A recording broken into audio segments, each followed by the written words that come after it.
Don't blame me at I'm all not. for you I'm not being blaming gross. you. I'm blaming my actions on myself based on how I took our conversation. I'm taking full responsibility for this, which is why I'm getting my stuff and I'm leaving. Thoughts and ladies, was Monica being too much when she was asking for these flowers? I don't know if you remember the scene where she was asking for the flowers, saying, "Hey, I want these flowers," because and then she spoke a little bit about the bag that she also kind of wanted as well. But she said she wanted materialistic, which I get. She likes gifts, but then mentioned an LP bag. So I want to get you ladies and guys' thoughts. Like, flowers are a complimentary gift that a guy would usually get for a girl in a scenario anyway.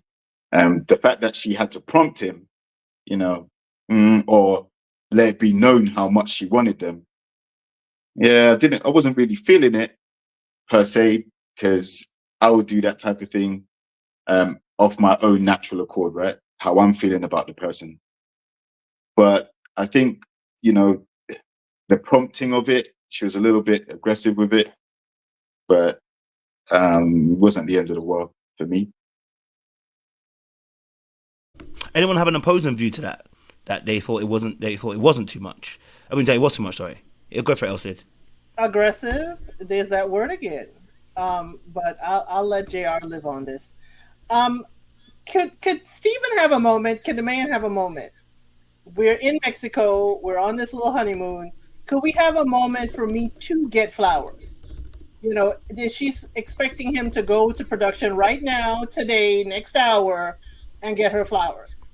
It's the constant flowers, flowers, flowers. Can he have 2 hours to go get flowers at the store? Could he have a moment? Could he have a day?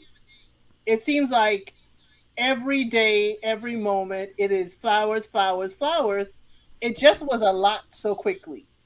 Like, say flowers again, and when we get back home, it seems like the first day home, flowers, flowers, flowers.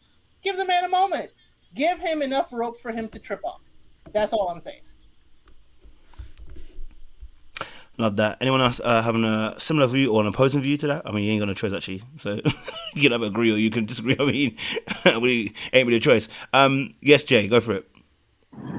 I'll say there's an art to teaching people what you want. There's an art to teaching, period. Everybody learns differently. And again, if you're constantly finding yourself repeating something and you feel like they're not getting it, then maybe you need to change your lesson. And like Elsa said, give him time. Give him time to do it. Your love language is really gifts. Your main gift is a flower, yes, or some flowers, and you might want them daily. But that's something that comes over time when you know a person is actually into you and attentive and wants you and stuff like that. So you give that person time to process the things that you're asking for and make them happen for you. You know what I'm saying? If I keep telling you, then it's like love. When I say I love you every single day, but I have no actions behind it. I don't give you, I don't give you nothing. You know what I'm saying? I don't give you room to decide if you're going to do them, when you're going to do them, and if you're doing them just because I'm begging you to do them, or you actually want to do them and you love to do this for me because you know it makes me happy. So it's kind of like, I want to say aggressive, but it's chill, sis. Relax yourself. You stressing yourself out. You aging yourself over these flowers. You want these flowers so much, go and get them. At this point, it sounds like you gave the man the money to give you the flowers anyway. So what is you crying for? Right on the dollar bill, flower. Just in case you forgot, subtle hints, but just to keep saying it over and over and over again, I would tune you out. I would totally tune you out. Like, okay, girl, I'm gonna get it to you when I'm ready to get it to you because I'm a little bit rebellious, but that's just me. Other people might follow these directions the first go around and you ain't gotta never tell them again. But just give people a chance to hear you process what you're saying and then respond accordingly. And then you'll know if they for you or not. Love that. Who wants to add on that as well? Faye or D? We haven't heard from you. I mean, Go for it, Faye. Go for it. I feel like I have perspectives because at the end of the day, you're Oh, wait, D, we can't hear you. to stay on business. Wait, D, we can't hear you, babe. Oh, We can't hear you you. can't hear me You at sound all? like a Dalek. Yeah, you was going into Dalek mode. Wait, try again. Let's see. Can you hear me again? Still no? We can hear you. Go for it.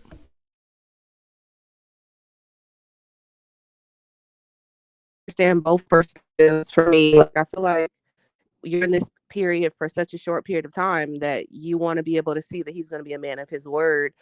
And I mean, I agree with everybody's sentiments, essentially like trying to find a way that works for responsiveness for your spouse. But I also feel like this is just incompatibility. And when I'm a person that has had to learn about beating a dead horse. And at the end of the day, you picked a man that you didn't know at the time was not going to stand on business. And that's an issue for you. And so you can't beat a person into submission, I have learned. Which I already said was a problem last week. I could, before this even happened, I saw her just belittling him in a lot of ways, and which he also indicated was his trigger to have this type of response where he goes to feel secure in other environments where he feels like he's not being adequate. So I've noticed it. It just makes sense to me that this would be the outcome. Just accepting him for who he is, especially since you're in the beginning and he's showing you who he is, instead of just repeating yourself over and over and over again. Was she excessive? Absolutely. Absolutely. That girl was good morning, flowers, good evening, every 2 seconds. She was talking about some damn flowers. And he went and got her what, I don't know what that word is called, but essentially a forever flower. Like, don't keep asking me for flowers again. And it was very passive. Both of them are passive aggressive. Essentially, that's their mirror, and hopefully they can be more transparent in their communication about what they are or are not able to do moving forward, and accepting potentially if people are having that passive aggressive behavior where they're not going to try to meet your needs. I like it, D. Faye, go for it. I agree with pretty much everyone. The only thing I would add, I just don't think anyone likes to be told what to do like that. Like, you can say like, hey, this is what I like. I like flowers. I like bags, whatever. But then like, if you keep asking for it, it's just, if I was gonna do it, now I don't want to. So I feel like she just did a bit much. And then just the flowers by itself is kind of like a cliche thing. So I know if if a guy has any bit of rebel in him, then that's another reason why he probably wouldn't want to do it too. So I think she could have probably eventually got what she wanted, but it was just the way she was going about it was the problem. So that's all I have to add. What is it? Can I ask one more question before you move on? What does it look like when a man is not standing on his business or what he said he was going to do and trying to hold him accountable? That's a good question. To the panelists.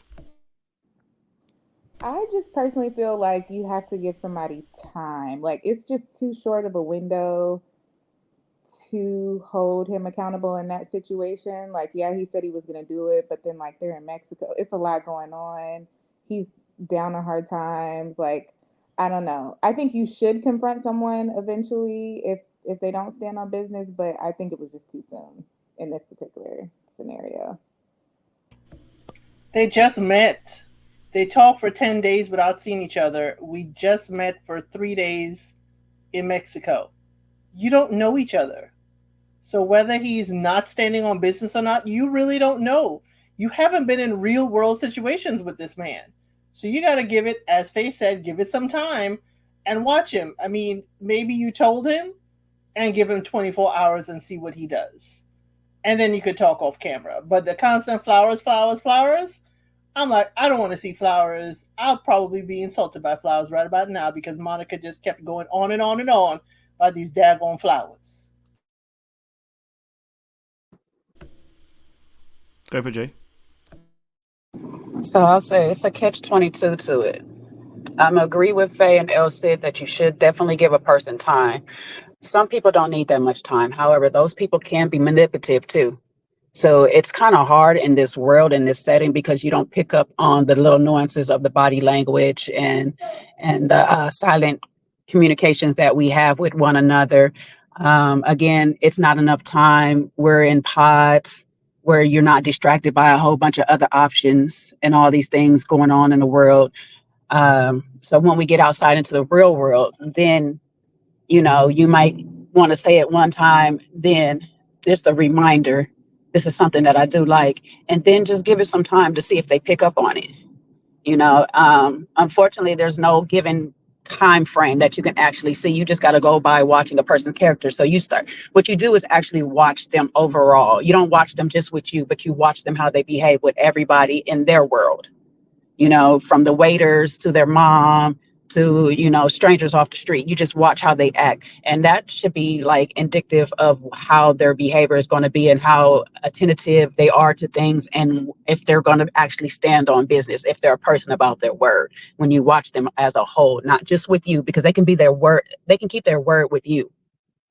And that can be kind of manipulative because they got an end game with you and not keep it with the rest of the world. But if they're a person that does it consistently with everybody, then you know they stand on business, period. And you could take them for their word.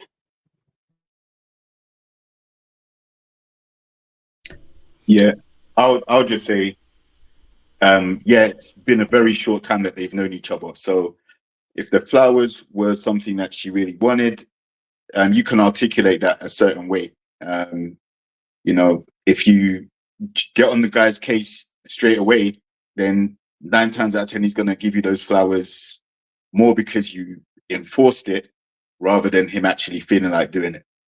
And that takes away the sentiment from it. So it'd be an empty gesture. So, like I said, I think she was a bit pushy. I'll change that from what I said before, Elsid, just for her consumption. But I think she was very pushy, and yeah, you have to be careful with that. You can be assertive and affirm what you want, let it be known what you want, but once or twice is good enough. If they haven't picked up the hint, or they're not picking up what you're dropping, then yeah, like you guys said, give him time. He may come round to that, even do a more romantic gesture. But the fact that you've kind of made a big deal out of it, it can kind of go the opposite way and make him not want to do it.